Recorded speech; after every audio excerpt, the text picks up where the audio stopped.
All right, Don. I think I'm live. We're on? We're on. All right. Good morning, everybody out there in New York City and beyond. We're here at the Jamaica Bay Wildlife Refuge. It's early spring still. We haven't had a big wave of birds here.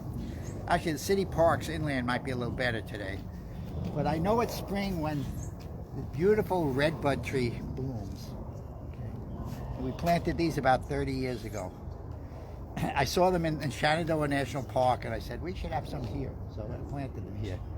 We got some oaks coming into flower too, and beach plum. So it's going to be a pretty day out there. And we should see some birds. We'll be hearing a lot more. We have a nice group with us today, going to help us. Uh-huh. Gordon Where are we? Hey, Gordon. Gordon with the telescope, please help me. And Joe, I think Joe left. He's around somewhere. Okay. But we have lots of people to point out the birds.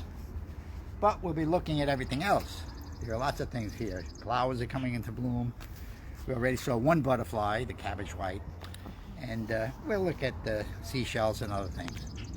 So we're ready to go. But first thing we want to look at here, a very important event happened at the refuge a week or two ago. That the Jamaica Bay Rockaway Park Conservancy got funding to put these little dots here. They're all stuck on this glass. So this is called bird-friendly glass. Oh, so they can't crash. Right. You know, windows kill, they estimate, close to 1 billion birds a year. Incredible number. Really? Wow. The birds are flying. If you look in there, you'll see a reflection of the woods. Right. They keep going. Right. They keep going. But now they see the dots. They know there's something there. And if you're inside looking out, you can still see it's not that bad. It doesn't really impede your view much. So that's a great event here. I guess they didn't put them on the front over here, but Probably not a problem with the. yeah, maybe You're wondering. not so. And they have a lot of signs over there, so that's good. But it's worse when you have a big glass window with a reflection behind. Yeah. My grandfather used to come and bring. Who wants a pair of binoculars? Oh, thank you. Don't forget to give them back to Joe. Okay. So the glass was made possible by... It was a GoFundMe program that was started by the Jamaica Bay Rockaway Parks Conservancy, a group here that's been doing a lot of really good stuff in Jamaica Bay. So. And New York City Audubon. New York City Audubon too, yes. Yep. They both advocated for it. So, yeah, we'll be here again. Our next event will actually be the Horseshoe Crab Festival on May 15th. You want to. That's one of our best events. Here comes another one of my little birders here. This is Manus. He's hiding behind the tree there. It's up to you if you want to keep taking glasses on and off. So, all right, well, we're going to start hiking around, looking for things. So, eyes and ears, look up, look around, look down. We might see a snake. We're lucky. We're lucky. We are lucky. Yes, we are lucky. Those are my favorite, personally. Thank you. We love snakes. So, Manus, Hi. come on. There she is. And we have 14 people watching us online, too. All right, so we have a good group today, and we have incredibly good weather. Yeah, it's really warm. Although it's too good. There's no wind. I wish we have this tomorrow, too, but... Birds like wind. Oh, we hear lots of things already. Everybody, you recognize that bird? Listen. Cardinal? Would that be Yeah. a cardinal? Cardinal. Yes. Good job. You got it. Yeah. Yeah, but the best birders are the people with the best ears. Is that him? No, he's still there. Well, we might get to see him.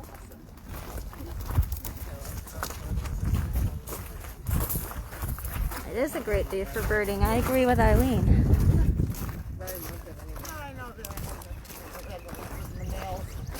Hi, Peggy.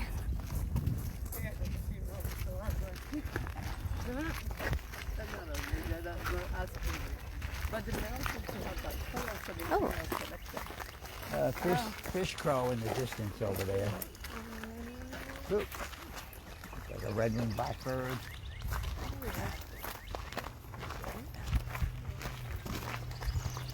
these redbuds are just so pretty. I'm gonna get a little closer for the people online. So some of the early flowers, the redbud. Isn't that so nice? Look at that. Interesting that the earliest flowers that come out are the exotic species, the non-natives.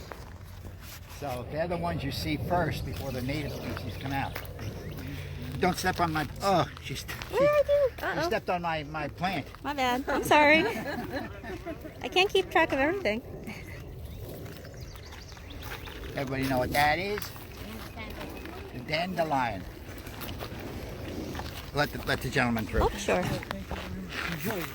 You know how it got here? It was brought over by people from Europe early on, right? Because it is a medicinal plant called Taraxacum officinalis, and it's very rich in vitamins A and C. You might see a lot of the older European people picking it. They make a salad out of it. They make dandelion wine.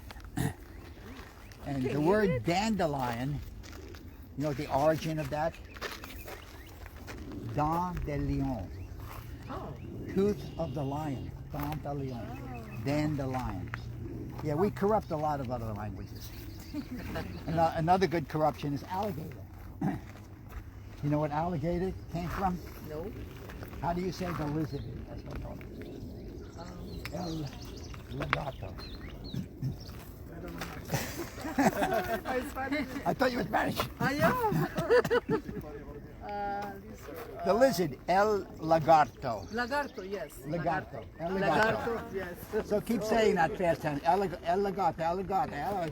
Yeah, I seen one of them alligators over there.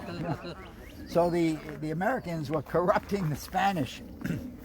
El lagarto was the big lizard or the alligator down in Florida.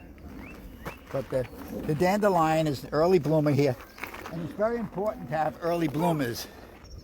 What do we got flying over there? Is that ibis? Cormorant. Oh, cormorants. Thank you. Oh, butterfly. Butterfly. Cabbage white. But these early blooming plants are very important for the pollinators here, like the butterfly. A lot of the insects coming out now, tree swallows, we'll see more.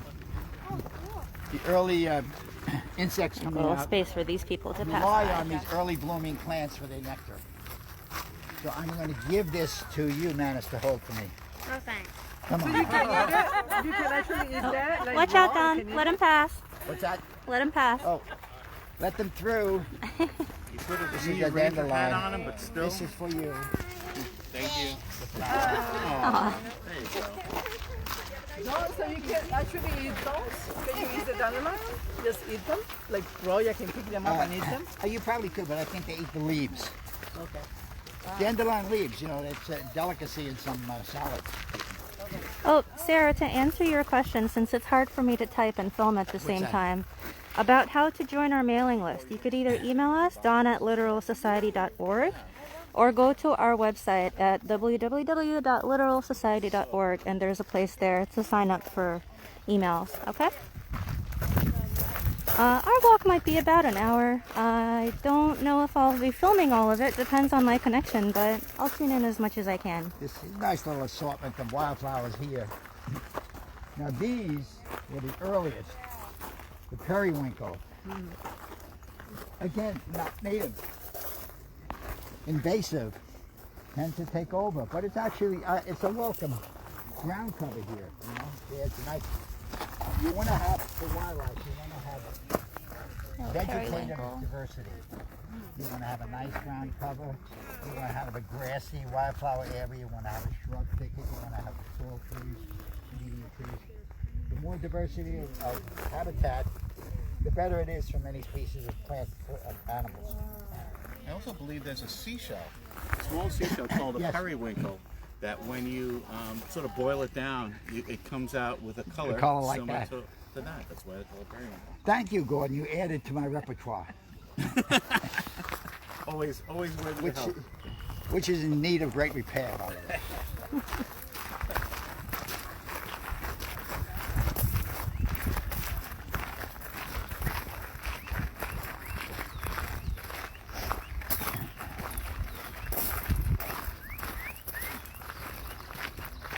Noisy today.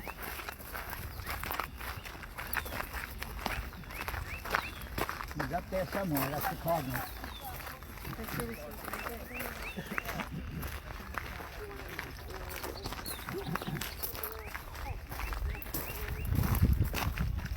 Here's an early.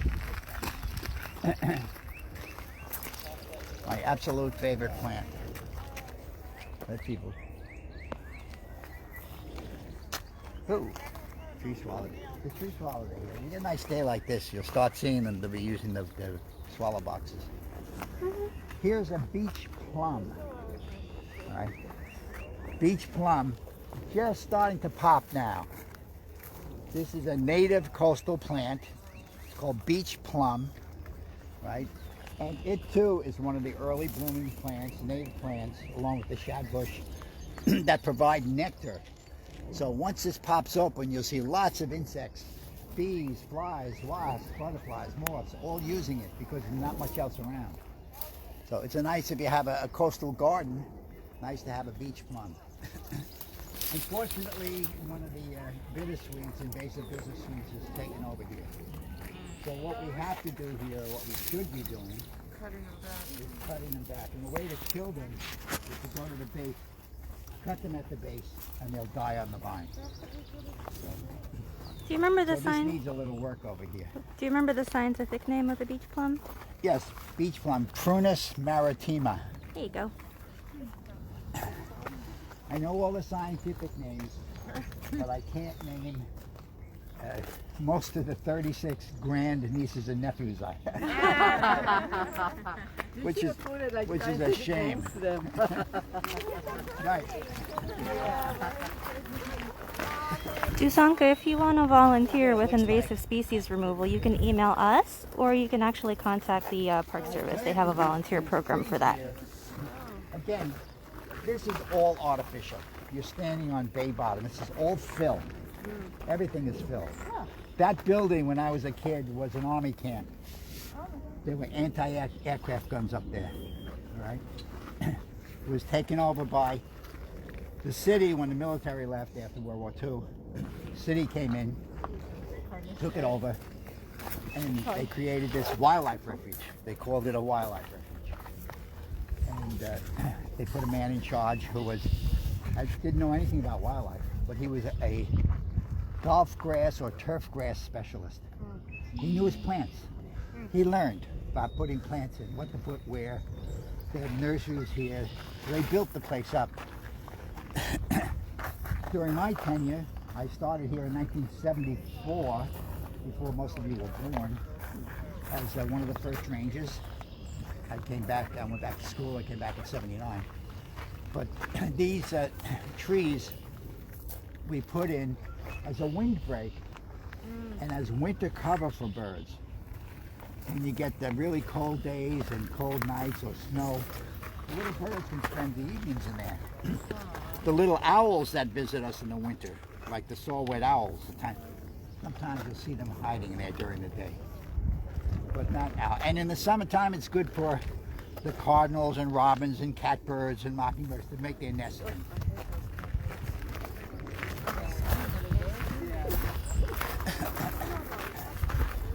Kind of quiet, okay? Not a real migratory day. Some bees, bee swallows. In about a week, this plant here, this is autumn olive, Elaeagnus umbellata. Are you impressed? What was the English version? It's called autumn olive. Okay. It's not really an olive, but it has leaves that resemble an olive tree. So it's not native. It's really from Asia. It's very fragrant. You come here in a week, you can smell it all along this trail. And in the fall, it has tons of beautiful, delicious berries that are good for birds, and also edible for people. I've had the jam. The autumn olive jam is delicious. But it tends to take over. Let them through. The pass through. Thank you. But most of everything here is invasive. So plants come in, Japanese honeysuckle, mugwort. What are these big ones that you put in, like a hemlock or something? This is called red cedar Oh, cedar, okay. I knew it. or juniper. Juniper, okay. It's coastal, it's fast growing. These plants survived Superstorm Sandy. During Sandy, there was this much water here. Oh, wow. It was over your head. The whole area was flooded. It killed some of the interior trees because Oh, yeah. because they became idle for a while. We'll talk about that later.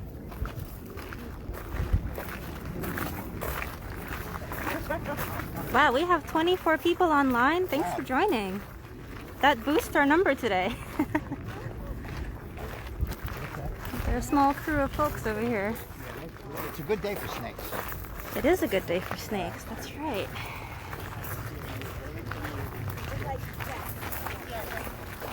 Now, when I was leading tours here for many years, I would, advertise a bird walk, right? I'd come out, and there are no birds around. Oh, really?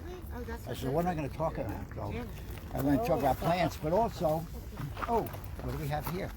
A bat box, right? So we put this up, not that we get bats in there, but for interpretive value. There's a warbler back there. Oh, you got a warbler? On the right, looks like a palm warbler. Is he pumping his tail? Little red cap? Very, very low back there, and then tree about a foot and a half off the ground.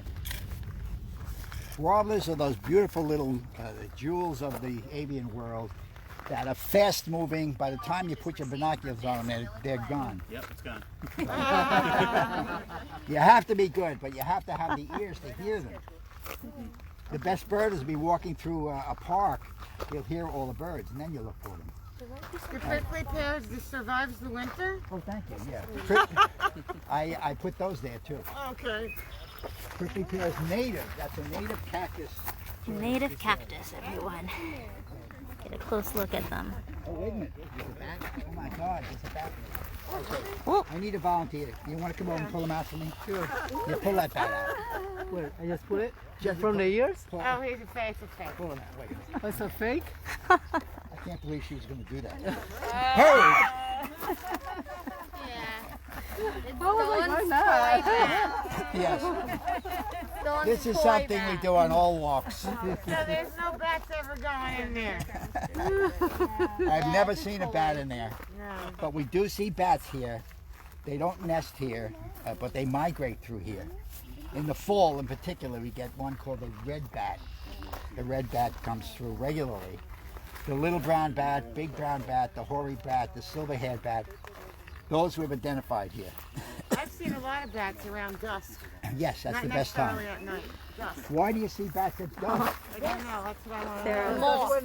Because they will have Tell the crowd, speak up, tell them. Ah. Yes, that's I when thought they only came at night. That's when It's nice that she's tuning in. Yeah. The moths. These bats are moth specialists. They fly along. Red.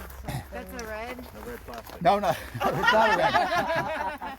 To be honest with you, I don't even know. It looks like a big-eared bat. If you're going to name it, big-eared bat. But look at that ability to detect sound, sonar. And he hears a moth flying by, or and he zooms in on it, catches it in his pouch here. See this little the tail, and then reaches down and eats it. So here's the arms and the fingers of the bat. Yeah. All right? And the membrane. Very interesting, very important mammals. So I like to give them some good press. Yeah. Because all the movies and horror shows show bats as vampire bats, or they're always associated with evil. But they are great pollinators in the tropics. All right, they're even fish-eating bats. All our bats here are insectivorous. So if you're walking this trail in the fall and there's insects flying around and the bat's flying around your head, he's not going to get tangled in your hair. That's a myth. He's getting the insects. He's helping you out. Yeah. And see his little teeth in there? Yeah. He's cute. Watch out. Yeah, they eat ticks, right? Here, you can put him in my backpack. Put him in her backpack. Ha. All right. Yeah, just So stretch it enough open. about that, but just keep that in I mind. have a question. Do they eat ticks? Ticks? No. No. The reason they key in on flying insects. So they're not walking on the ground getting ticks. There's not much that eats ticks, unfortunately. If you don't mind helping me with crowd control, it would be good as people pass so that they have space. Some states,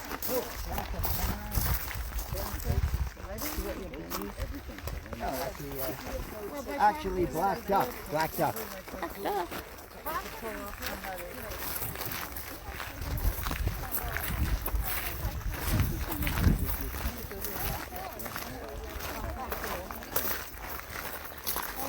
Look around for little garter snakes might be on the sides of the trail. Yeah. Is the snowy owl here? There was.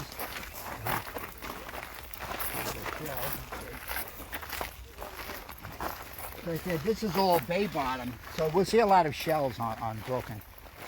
This one is the soft shell clam. So when you go to restaurants and you have soft shell clams, they're in the muds out here. They're down below the mud like this. When you're walking on the mud flat, you might see water squirt up. Because what's happening is the clam is sensing your pressure, pulls himself down in the mud, and ejects water. Get a look at A that. soft shell clam can have that one. Oh, okay. If people want to hold it. Anybody want to hold it? The little soft shell clam. This is a regular hard shell clam, but this guy has a whole bunch of If you like the holes in soft it. shell clam. Any idea? How do you That's get the kind of holes cool, in it? yeah. You weren't paying attention to my last lecture. Yeah, kind of like steamers. He's a birder. He's keying in on the birds on you. But Oyster catcher. No. Plover. Worms. a boring sponge. Oh, wow. Not boring like me, but boring that bores into it. And yeah, that one? I have a shell like that I found on Rockaway. Yeah, a boring sponge will make those little holes. Wow. Really beautiful. They're dissolving, the calcium. And feeding on it. Yeah. So here we have the main part of the refuge is out here. This is the salt marsh. The most productive habitats, one of the most productive on the planet, are the big marshes. That's the salt marsh out there. There's tree swallows. Whoa. We'll see more. They're coming in now. They're starting to look for nest sites. We'll see them going into some of the nest boxes. But the salt marshes are fully protected by law. You cannot develop in New York City, within 100 feet of salt marshes as determined by vegetation. So it's the marshes, where the marshes go up to high tide, you'll have different vegetation. You can only develop 100 feet behind that. So, Hey, look, and red-winged blackbird, you hear him? yeah. Cooking? He might landed. call if you watch him. They're nesting here. They're one of the earliest birds to show up here. So even though it's a great, beautiful day, not a great migration. This is not a great migration day, right? Hot, no wind, not much happening. It's good. What you have to look for is the night before. Now, if we have some bad weather, rainy weather for a couple of days, and it clears up that night, birds, and from now on, all through May, birds are going to start moving. And the next day, you might get what we call a fallout. They come and they see Central Park, they see Prospect Park, Forest Park, Greenwood Cemetery, and the refuge. They zoom right in. They feed voraciously all day long to build up enough body fat to make the next part of the flight. So that's when we get a chance to see them. Mockingbird up there. And they like a little wind. They can get a good southwest wind. That last now it's Mockingbird. I blinked. Let's, Lots of things flying around here. The bees. oh, you see bees? Yeah, these bumblers. Oh, bumblebee. Now this might be a carpenter bee. He's kind of hovering. Carpenter bees will come in your face and hover like this. And you might see a little round hole in the wood. Because they drill into the wood. That's what they use it to nest or feed in. Oh, watch out for the poison ivy. Overhead, glossy ibis. No, I'm sorry, cormorant. Close. Close. I'm hoping for an ibis. Me too. Nice to see you, Don. Hello. Nice to see you. Nancy, I called yesterday. Purple moth flying around. No way. Oh, we got a purple martin, guys. Yeah, I put up a purple martin. Oh, yes. On my dock. Here, let this guy pass right through. Right behind it. Hi. Belly? Yeah, that'd be a purple martin. Lucky. It's not black. It's iridescent. It looks black. So that was exciting. We just had a purple martin fly over. Kind of blue-black. Oh, do you have a bird book? Yeah, I have a good book. Any chance you got a purple martin in there? Okay, I can look. Well, let's see. I can pull them up on her as well if you need. I think it would be in the blacks.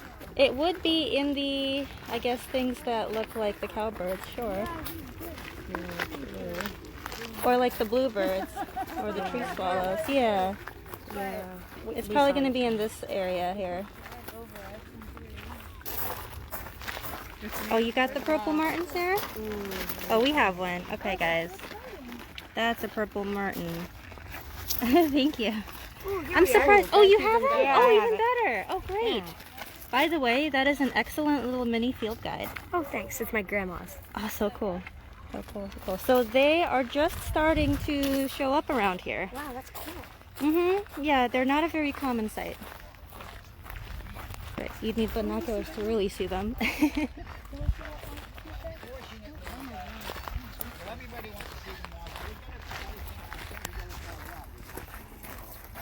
All right, back to Don. But people have made their own trails.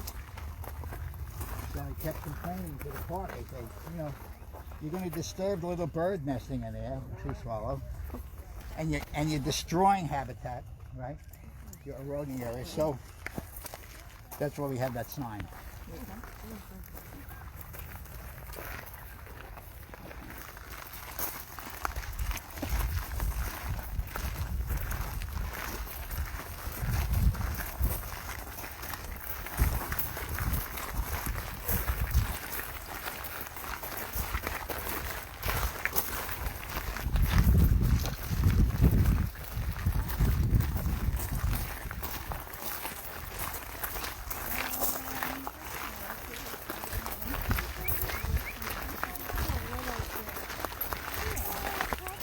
Lots of tree swallows flying around. Very active today.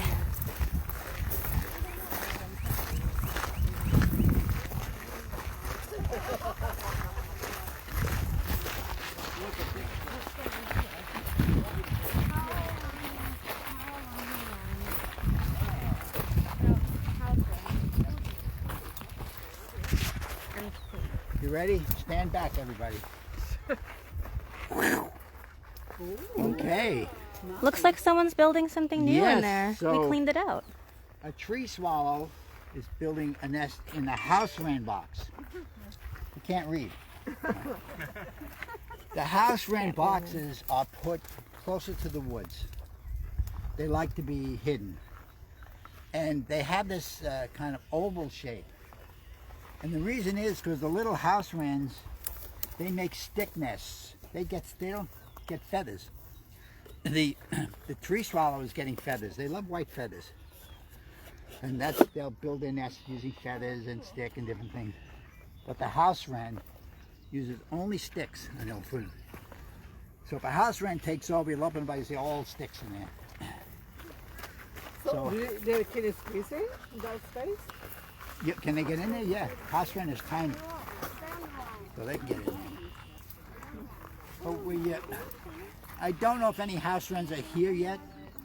Again, it's only April 24th, so it's early part of the migration here. We're getting dribs and drabs coming through. But by mid-May, when you get like from May 7th, 8th on, to all the way to close to the end of May, you can get really good numbers of different birds. It's nice that that box is getting used by someone. It's not common because it's so active and public facing. Yeah. I guess that tree swallow doesn't really care about people passing by. There's no bite. There's no mosquitoes right now. You're getting mosquito. There's probably one of these gnats. You've seen all these little gnats coming around. Oh, look at this. This is gorgeous. Oh my goodness. Wow. Real flowers. I got a close look. Oh, and look at all these bees on it. Yeah. And all kinds of look at other all the pollinators. insects hovering around flowers. There's not much else in flower. This is a crab apple tree. All right, so this is a crab We have apple. a variety of crab apples. In case you didn't hear that. I didn't plant this one. This Came one- in on its this is own. planted by birds. Birds are Indian. What apple? Crab apple. I don't know which one, but we have bumblebee. Let me see, is this Oh, a yeah. male or female? Oh, Let me see your face. does the female sting? Yes, the females sting. Hey, buddy. The males will have a little white mustache. The male's And- white, I'm sorry. The males have a little white mustache, and you can pick them up, they don't sting. Oh. But I've never tried it because I was never sure, is that a mustache or not? And I was stung by a bumblebee when I was There a he kid. goes. And I'll never forget it. Ants. All kinds of different stuff on these. Bothered a bunch of bumblebees, and then he ended up like running with Look all at these this. on the back of his leg. He We stung. have little iridescent bees in here too. Yellow jacket. That one there. And they have Yellow jackets are known for that. If you accidentally serve a yellow jacket, There's a nice iridescent bee right in that flower, like iridescent green. Yep. I forget which one it is, but it might be one of the local ones. It's right inside that flower that Nancy has. Yep. It's like a nice iridescent jewel green color.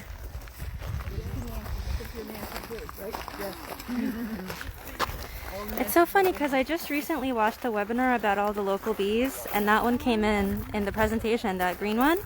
Totally forget its name right now. Oh well. It'll come to me.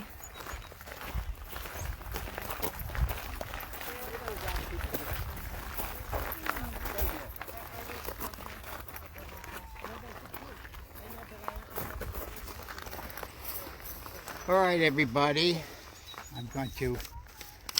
This is story time. Okay. I'm going to read you a little poem. He's very shy. Aw. Now, Manus, who's been on many of my walks and is an excellent little birder, he's going to take over my job. But he wrote a poem.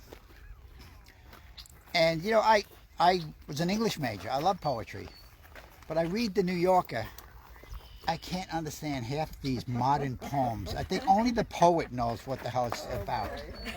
Too obtuse. But this is a lovely little heartfelt poem called Oh Great Spring by Manus Conahan. You soar over the big blue world. You sprout up and out of winter into summer. Your wind whips up and around me, and the budding trees, ants scuttle through the grass like miniature armies. Rocks lie around your tree roots.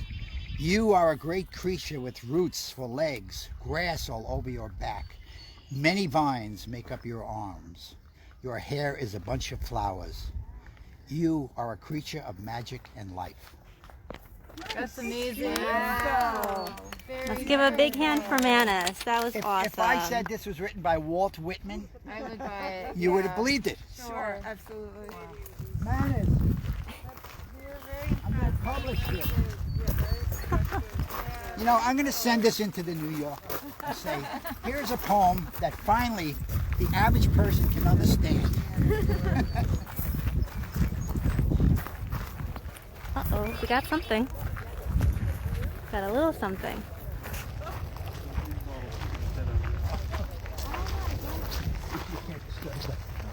Oh, there he is. Come and see. Come and see here. The tree swallows sticking its There's a little tree swallow in the box. Let's see if Gordon got the call scope them on it. Orca. Any chance you can get the scope on? What do you got the scope on? I got it on a Osprey, Oh, even better. but just picking its head up. It's lying down in the... Okay. Isn't that great? I thought the poem was great too. Manus is very humble about it. Why would that So bird? there are 2 tree swallows on that nesting box right there. Well, that's a good answer. Good answer. There he is. Oh, look at them all. What happens is, if you're a predator like a Cooper's hawk, and there's a tree swallow below you, and he's dark on top, he may blend in with the environment. If you're above him and he's looking up into the sky, you're light underneath. So it might help you that way. A lot of fish have the same type of bilateral coloration. Counter shading. There's a name for it. Counter shading, I think. Counter shading. Yeah. All right. Tree swallows. Okay. I'm zooming in. Hopefully y'all can see it too. Look at that cute little boy or girl peeking her head out It's another tree swallow. from the hole. Yeah, on the back it's kind of iridescent blue. I apologize for the choppiness, but we try. So we put these boxes up Yeah. because a lot of birds here need cavities. About 40% of birds are cavity nesting. They need trees that they can drill holes into, have nests. We don't have a lot of that here. So we supplemented that habitat by putting a cavity nest for them. And they take readily to these. Almost every box will be taken by the end of next week. Notice we have what's called a predator guard on it. That metal sheathing keeps the raccoons from climbing up and getting the eggs and young. Very important because we have an abundance of raccoons here. There's also an osprey sitting in the nest out there. If you're looking at big pole, you'll see a little head, black and white head. That's the female osprey. Now ospreys were once an endangered species due to DDT in the environment, right? And since DDT was banned, what president banned DDT? I know you know. I can't answer that one. I know it. Very good. President Nixon. Because of the timeline.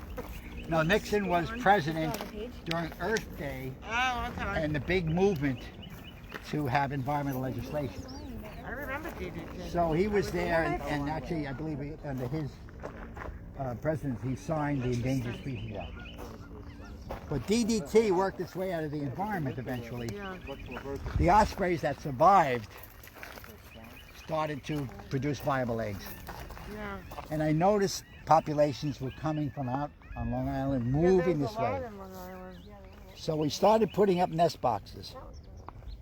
So in 1990, we had no nesting ospreys in New York City. Oh, wow. Today, we have over 25 nests right here in Jamaica Bay. This bird is fully restored. Great. Why? Because we managed for them, right?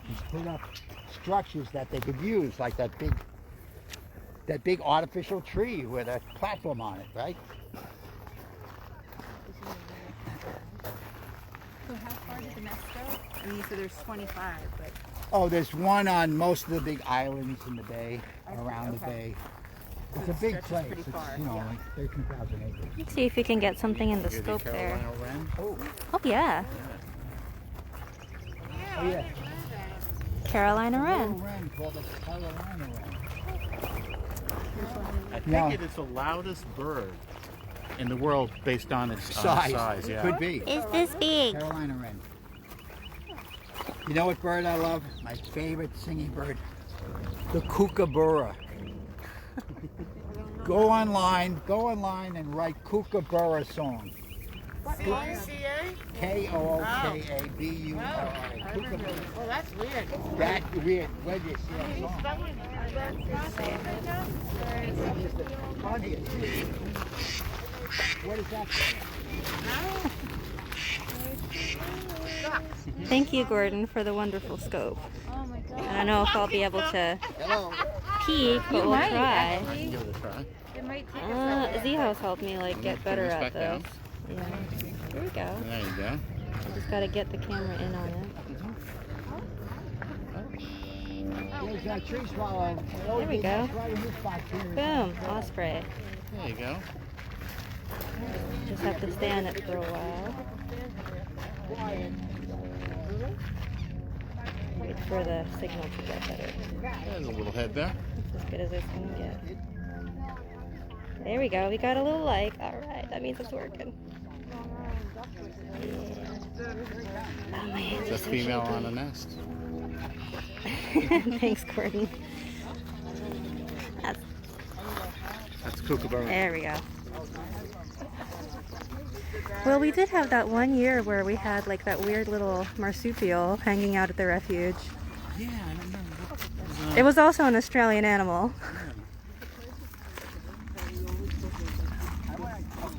That was collected by the Park Service because it was definitely, from the pet trade, and someone released it here. But it was an exciting day.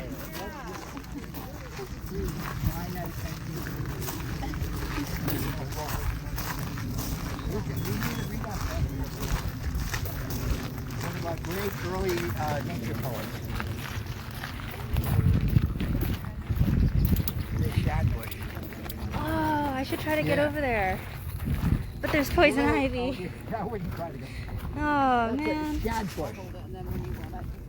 It's also called Juneberry or serviceberry. Why is it called Juneberry? There makes berries in June. Thank you very much. Okay. Wow. Why is it called serviceberry? This is harder.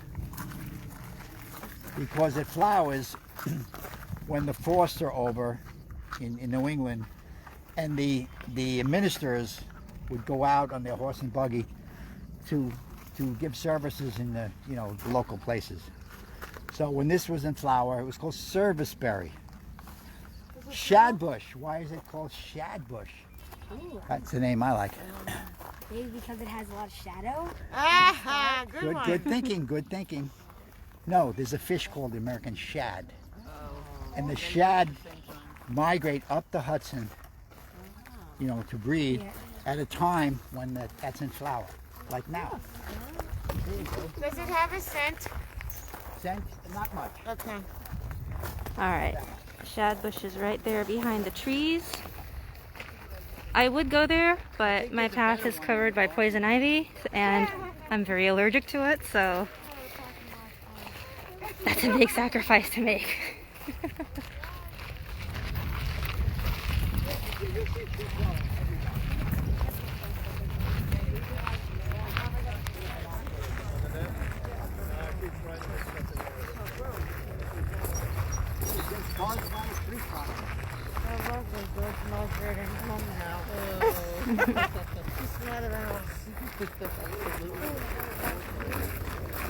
So again, if you come back here, Oh, there you go.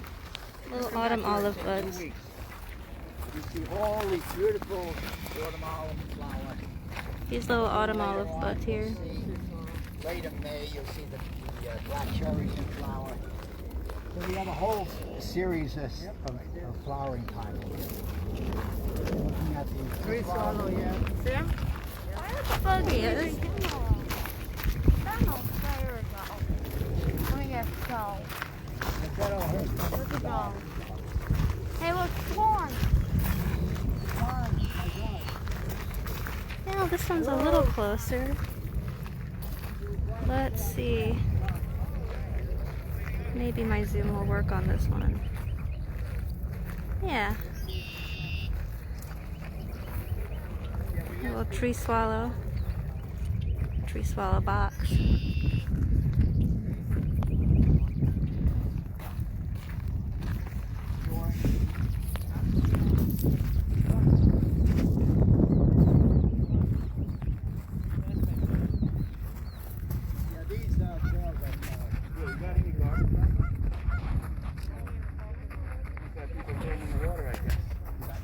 Yeah. Come on, Olivia. All the way in the we have a couple of very common birds year-round here. The Canada geese in the foreground and the mute swan in the background. Now, years ago, we didn't have mute swans. They started showing up.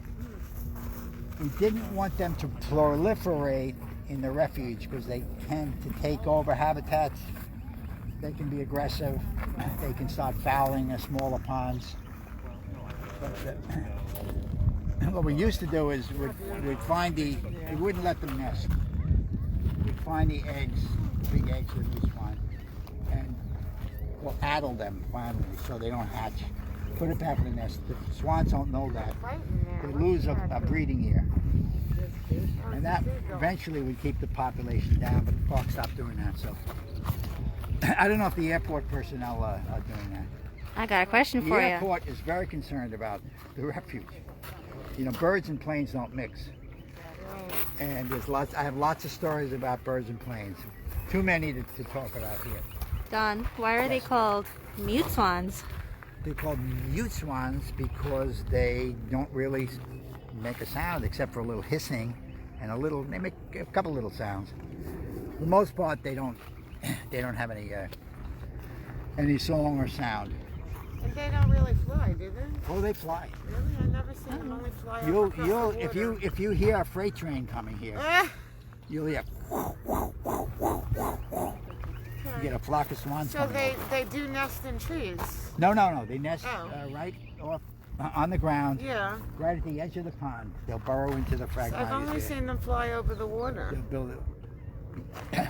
Well, they're associated with water. Yeah. They eat the water plants.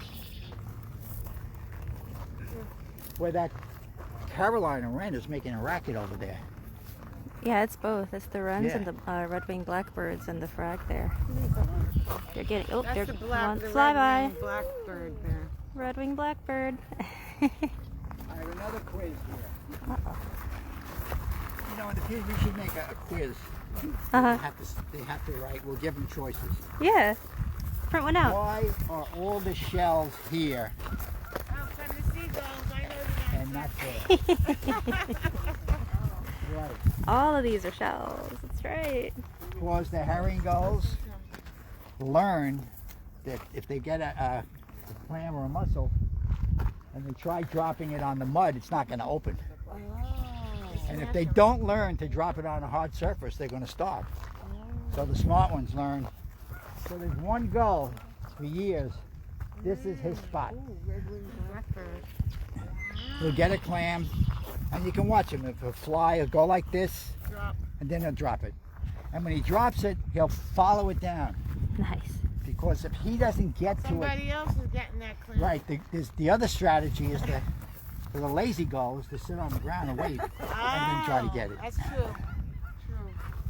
But this is Mercenaria mercenaria, the hard shell clam. If you go to a restaurant, you order clams.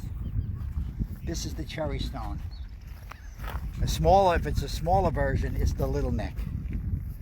But it's interesting, mercenaria, meaning money or mercenary, because of this dark purple edge. Wampum. Yes, the American Indian would make necklaces out of this color. They'd bead it all up and make necklaces. And they use it as a form of exchange. Oh. It's like Bitcoin. Cryptocurrency, right? Whoa, he's making a nest. It's a cormorant. That's the guy I was talking about. Ruddy Ducks. You invest in Bitcoin? Oh, I can answer the swan question, by the way, for the people in the chat. The mute swans, you can tell they're mute swans because generally that's the only species that hangs out here. Sometimes, though, and very rarely, we get a different swan called a tundra swan coming in the winter as a migrant. And you can tell the difference because a mute swan neck is kind of curvy when it's swimming in the water. Tundra swan neck is straight, like that. And they just have like a different face shape. And also they're very rare, so that's how you can tell. So if anyone's out here in the wintertime and they're looking at the swans, maybe you'll get the occasional tundra swan. Usually people post that online, so there's a great birding group The question on Twitter was for that. from Benny, right? Yeah. Benny said, is this what we're seeing? This is what we're seeing. The double-crested cormorant. Actually, you don't see the double crest very often unless you're close. Two little hairs or feathers will stick up like crests. But they're here year-round now. But they mostly a summer bird. They nest here. Hey, John, there's a small group of baby Canada geese up there. Oh, wow. Oh yeah, already. That's really early. What do we call baby Canada geese? They're yellow and fuzzy. What do we call them? Oh my god, ducklings? Baby Canada geese. Who said that? Gosling. Yeah. Flag. Yeah. They're in between two adults. Right on the mud flat. As long as I put my hat on. I get Gordon. I think now we're out here, you can find You should see more of it. Let's go see what Gordon has in the good old scope. Maybe the Ruddy Ducks. That would be nice. The goslings? Oh my gosh, I see them. The little baby goslings on the shoreline. Oh no, they're cute and fluffy and yellow. Over there. You know them? Ruddy ducks. There we And go. the golf birds.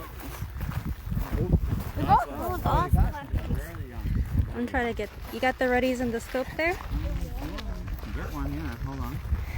That would be fantastic.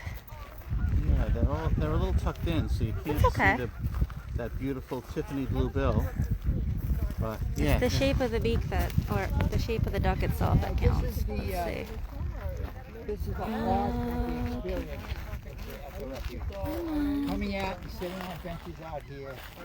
There he You is. can see Ooh, the West Pond, you can see the cityscape, you can see the a little tall for me, Gordon. I can't see anything. panoramic view of the refuge. Can you assist a little bit? Well, this is only half of the refuge. You're a little taller than I oh, am. you want me to try? Okay. Yeah, try to see if you can get that in This is low tide. Do you know what kind of ducks these are? And now that I do, they're gone. Hey, hold that and see if I can move them. there. Good enough. Thank you. Oh, there we go. We'll come back to it. We can try again if you Try want. again? Yeah. All right, here we go.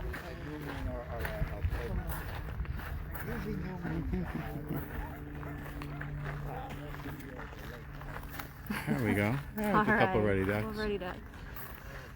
They're so cute. Yeah. Get that beautiful Tiffany blue bill when they show it, but not showing it right now. Thanks, Gordon. Sure. And birds are like people, they're creatures of habit. So every year, the same birds are in the same place at the same time of year. These ruddy ducks this time of year, they like this little cove. They're all sleeping out there. It's a small, cute little duck with a stiff tail. And the males will get a bright blue bill and a ruddy back this time of year.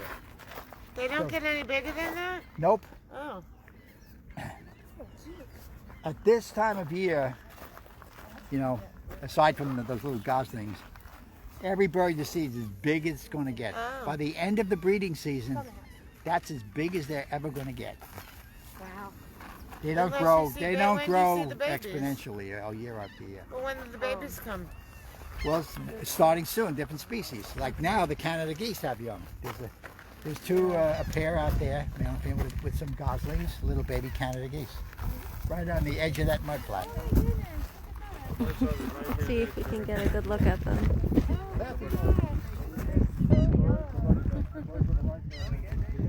Here's our crew of ruddy ducks. They're adorable.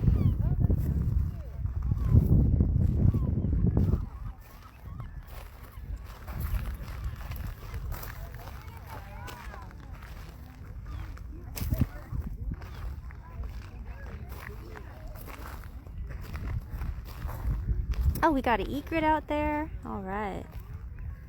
I'll point that out to Dawn.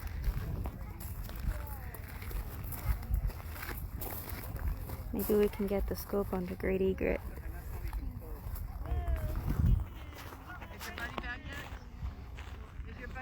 We'll come on back to the group for a little bit. So I hope all of you virtual folks are enjoying our walk today, all 25 of you. Thank you for attending. As you can see, we're slowly, baby steps, starting to host in-person walks again on a very limited basis. Dawn invited about 10 people today. So we do our walks about once a month with Dawn. So keep an eye out on our social media and on our website and event calendars and our newsletter to be in the know when we host these walks. So maybe you can attend. This whole area is eroding past this riprap. Yep. They're going to put tons of fill in all around the whole edge of that area and plant this one. And then at the edge of it, they're going to put Christmas trees. I give it about 5-7 years. Yeah, if it's not, Where is that coming from? it's not going to sit. Right. Where is that coming from? That's going to be what's called a living shoreline. And who, It's a good idea. from who? Who is Now it's funding again Jamaica Bay Rockaway Parks Conservancy. Yeah. Big players in getting funding, working with the National Park Service. So hoping that this works, building a living shoreline. Otherwise, this water here, Bay, is going to erode right through into here. It's done before. Yeah, that's when you had the breach. So they're going to be bringing in a couple of weeks truckloads full of clean sand put out there, and then plant it with all this spartina, the marsh grass that you see in the big marshes, and hope that that stabilizes. And at the edge of it, put Christmas trees or something to keep everything there. Are they going to perhaps follow the way the shoreline is going? Yeah, I haven't seen the design. Yeah, it's all done professionally and with much thought. So so hopefully it works, because the only thing that works here now is riprap, putting a rock shoreline. Dawn, do you want to talk about the great egret out there? It's an Edgar. It's an Edgar. Is that Edgar? I don't know. It could be. Who knows? Yeah. Great egrets are back in town. They started showing up in late, around third week of March or so. The first ones coming in. Now they're pretty much all back, most of them. We have great egrets, snowy egrets, glossy ibis. What are we? A brown thrasher. Oh, on a tree. Oh, okay. First one of the year. Top of that tree. All right, we got a brown thrasher. Gordon, same family as like robins, right? Just about. Brown thrashers, are they in the same family as robins? They're in the thrush family. Yeah. One on here. Sure. We're gonna see if we can get it in the camera, just to see him hanging out on that tree over there. Oh, just flew. Ah, bye buddy. Oh well. Thrashers actually have more sounds than mockingbirds. I think 2 to 3 times as many sounds as Heck mockingbirds. yeah, that's cool.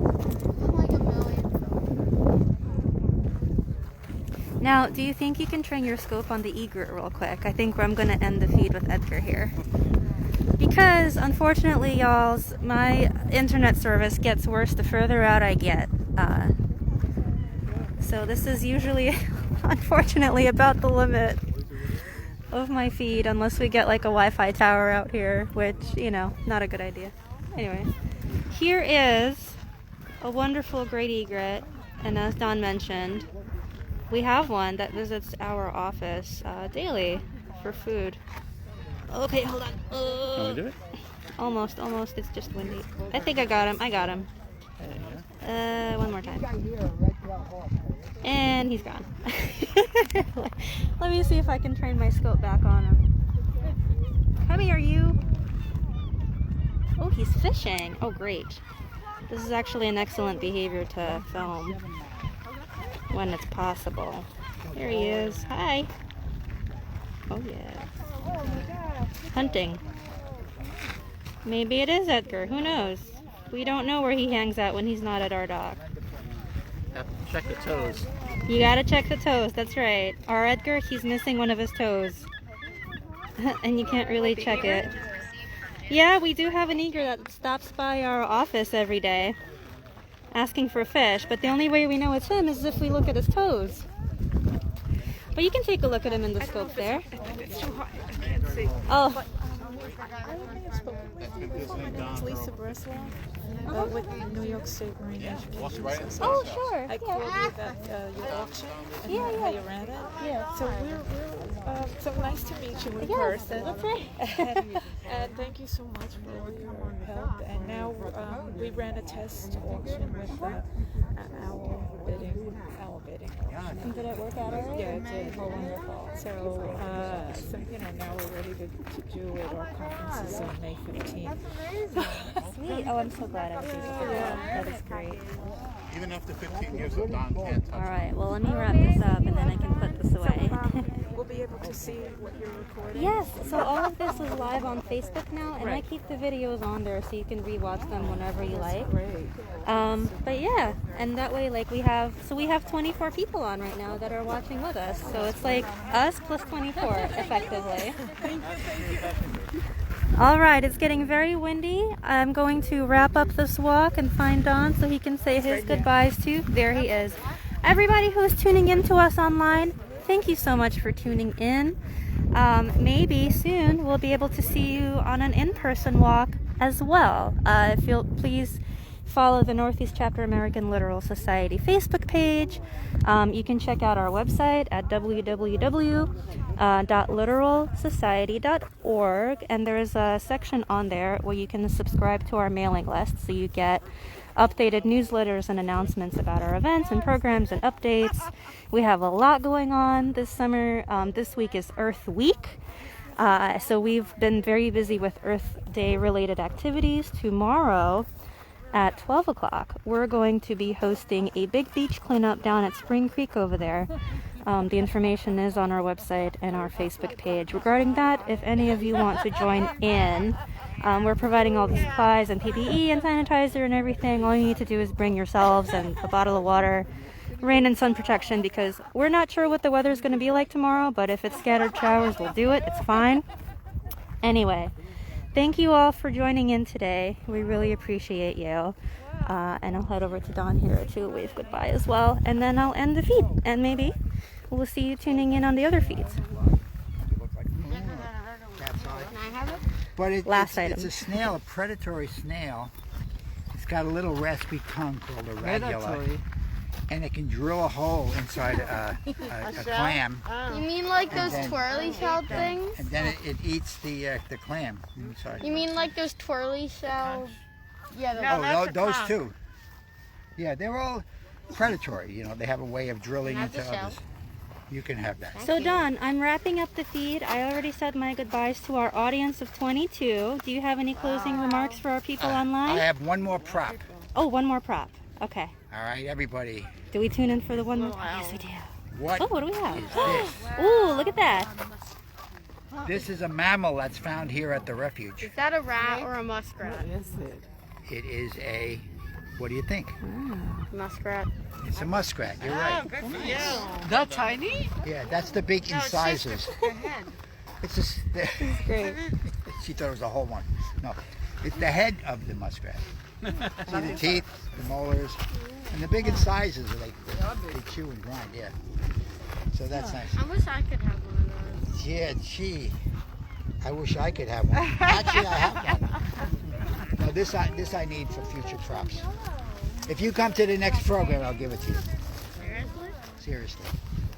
There's incentive. Cool. Thanks, Don. All right, well, here we are. Spring has sprung. Birds are coming back, coming in, dribs and drabs. In 2 weeks, we're going to get hit with the good migration here in the city. There are like a million Right, we have a good wave of birds. Usually doesn't occur till early May, mid-May. We have the best, and then we get all the shorebirds in mid-May coming through here. So we'll have egrets, ibis, herons, shorebirds, all here in mid-May. Mid-May. All right, we'll Yes, come back. and we're going to have a program in mid-May. Come back. okay. It's called the Horseshoe Crab Walk. Okay. When the horseshoe crabs come up to lay their eggs on the shore, and all the shorebirds feed on them. So we hope to see you then. Thanks for tuning in, everybody. Thanks, Dawn. Again, happy spring. Thanks, everyone. Bye.